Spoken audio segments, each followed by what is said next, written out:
আমাদের ঘরে দরজাটা খারাপ হয়ে যাচ্ছিল বলে আমি আর বুবাই গেছিলাম নতুন দরজা দেখতে। আর আমার গলার ভয়েসটা কিন্তু অতি অবশ্যই ইগনোর করো, কারণ আমার অত্যন্ত শরীর খারাপ।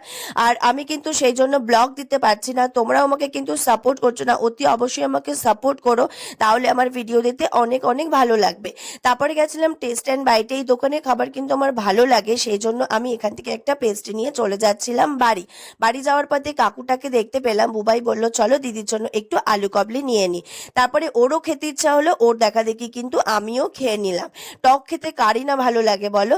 তারপরে আমাদের বাড়িতে কিন্তু লোক এসেছিল, সেই জন্য বুবাই বলল চলো একটু চপ নিয়ে যাই, সবাই খেতে পারবে। বাড়িতে গিয়ে সবাইকে দিলাম চপ খেতে, তারপরে আমরা কিন্তু খেতে বসলাম। এখানে আমি মুড়ি মেখে দিয়েছিলাম আর সবাই মিলে খাচ্ছিল। তারপর রাতে রান্না বসিয়ে দিয়েছিলাম, আমাদের রুটি আর কাবলি ছোলা হবে। তো আমার রান্না কিন্তু কমপ্লিট হয়ে গেছে। এরপর খাওয়া দাওয়া করে আমরা ঘুমিয়ে পড়েছি। আমার ভিডিওটা ভালো লাগলে অবশ্যই সাবস্ক্রাইব।